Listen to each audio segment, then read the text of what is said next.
नमस्कार मंडळी. रिसेंटली आम्ही आमच्या गावाला गेलो होतो, तेव्हा म्हटलं काहीतरी वेगळं करावं, तर आमचा पोपटीचा बेत ठरला. आता पोपटी म्हटलं की भरपूर साऱ्या गोष्टी आल्या, तर आम्ही चिकनची पोपटी करायचं ठरवलं. आता चिकनच्या पोपटीसाठी काय लागणार हे मी तुम्हाला सांगण्याच्या अगोदर मला तुम्ही एक सांगा की आमची पोपटी सक्सेसफुल झाली असेल की नसेल, ते तुम्हाला व्हिडिओच्या शेवटी समजेलच. व्हिडिओ शेवटपर्यंत नक्की बघा.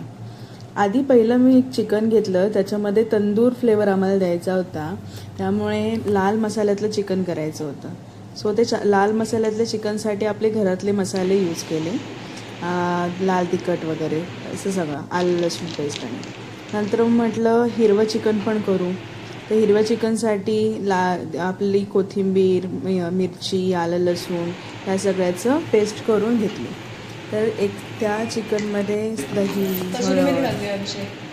आणि तो आपण जो वाटलेला मसाला आहे ते टाकला आणि कसुरी मेथी कुस करून टाकली, जेणेकरून हिरवा मसाला तयार झाला. अशा 2 प्रकारचं चिकन आम्ही तेव्हा बनवलं होतं.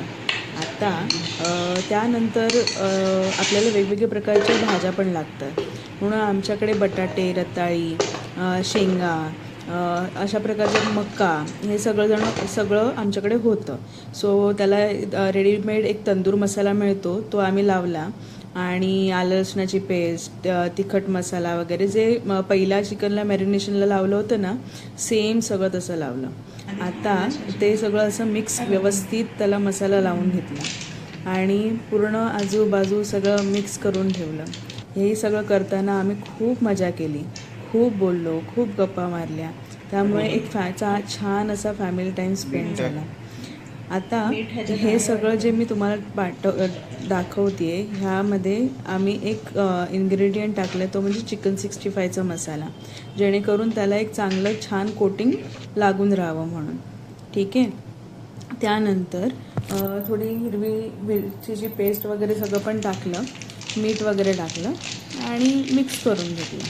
आता ह्याच्या पुढे आम्ही जे केलं आहे ते आहे, हिरवं जे वाटून घेतलं होतं ना, त्याच्यात थोडंसं पाणी टाकलं आणि त्यात शेंगा ज्या आहेत त्यांना पण मॅरिनेशन करायला हवं काहीतरी, म्हणून मग ते मॅरिनेट करून घेतल्या त्या ह्याच्यामध्ये. चला आता पोपटी तयार करूया. तर पोपटीसाठी मेन इन्ग्रेडियंट म्हणजे भांबुर्डीचा पाला. आता त्या भांबुर्डीच्या मटक्यामध्ये पहिला तो खाली भांबुर्डीच्या पाल्याचा बेस लावला, त्यानंतर चिकन लावलं, तेल टाकलं, मीठ टाकलं, ओवा टाकला. परत सेम प्रोसिजर फॉलो केली. परत चिकन टाकलं, परत ती भाज्या होत्या त्या टाकल्या, असे लेअर बाय लेअर असे लावून घेतली आणि मध्ये भांबुर्डीचा पाला टाकत होतो. अशा प्रकारे हे सगळं करताना इतकी मजा येत होती आणि इतका नवीन एक्सपिरियन्स होता. खूप एक वेगळाच एक्सपिरियन्स आम्ही त्यावेळी अनुभवला. आणि त्यानंतर लेअर बाय लेअर बनवून झाल्यानंतर एक चांगलं ते वरून एकदम मस्तपैकी पॅक करून घेतलं. आता ते पॅक केल्यानंतर आपल्याला लागणार होतं ते जाळण्यासाठी लाकडं बिकडं. तर जोपर्यंत माझे भाऊजी सगळा पोपटी भरत होते, तोपर्यंत आम्ही लाकडं गोळा केली आणि तिकडे एका बाजूला आम्ही चूल पेटवायला घेतच होतो. तर अशा प्रकारे ही पोपटी आपली भरून होतीये. एका बाजूला आम्ही लाकडं गोळा करतोय. तर ह्या सगळ्यामध्ये इतके जोक्स आणि इतकं मस्तपैकी आम्ही गप्पा मारत होतो, कायच सांगू तुम्हाला. आणि त्याच्यानंतर मग घेतलेली आहे पोपटी. भरपूर पोपटी साठी ते इतकं लेअर बाय लेअर लावायला लागतं ना की बस रे बस. आमचा प्लॅन बी तर रेडी होता, पण हा आमचा प्लॅन ए होता. तुम्हाला शेवटला समजेलच नक्की काय झालं ते. ठीक आहे. व्हिडिओ शेवटपर्यंत नक्की बघा, म्हणजे तुम्हाला समजेल की एक्झॅक्ट आम्ही ह्या गोष्टीतून शिकलो सुद्धा. म्हणजे एखादी गोष्ट आपण नवीन रेसिपी तयार करायला जातो तेव्हा काय काय प्रिकॉशन्स घेतल्या पाहिजे किंवा काय, तर ह्या सगळ्या गोष्टी आम्ही ह्याच्यातून शिकलो सुद्धा. असं नाही म्हणणार की आम्ही पूर्णच हे झालं, पण ठीक आहे. तर अशा प्रकारे वरनं तेल वगैरे टाकून घेतले, लास्ट लेअर आहे हा.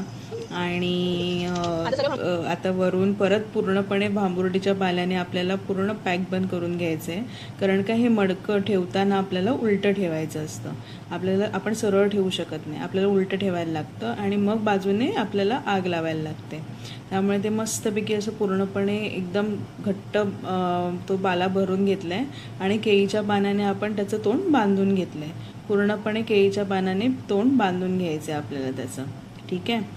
आता ते झाल्यानंतर व्यवस्थित पक्क आम्ही असं मेक शुअर करत होतो की पक्क व्यवस्थित बांधलं जाईल, जेणेकरून नंतर ते तिथून खाली सुटायला नको.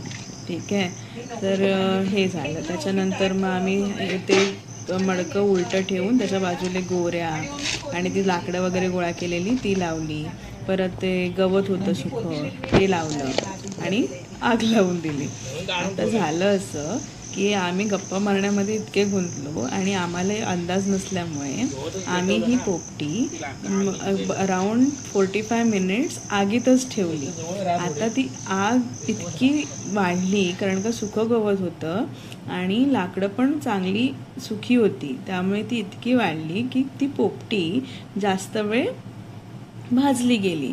आता आतला जो त्याचा कार्यक्रम होता तो इतका शिजला की शेवटला असं झालं की म्हणजे होता पण त्याचा कोळसा झाला होता पूर्णपणे. ठीक आहे. तर अशा प्रकारे आम्ही पोपटी पूर्णपणे हे केली. आता पोपटी तर आमची फेल झाली टू बी फ्रँक. तुम्हाला हा आता दिसत पण असेल की पोपटी कशा प्रकारे आमची फेल झाली, पण आम्ही खूप मजा केली, आम्ही शिकलो. तर अशाच हे बघा, मी व्हिडिओ बनवणार म्हणजे काय मी पूर्णपणे तेच दाखवणार असं नाही, जे आहे ते आहे. आता चुकलं तर आपण नेक्स्ट टाईम चांगलं व्यवस्थित बनवू. Till then tata, bye bye.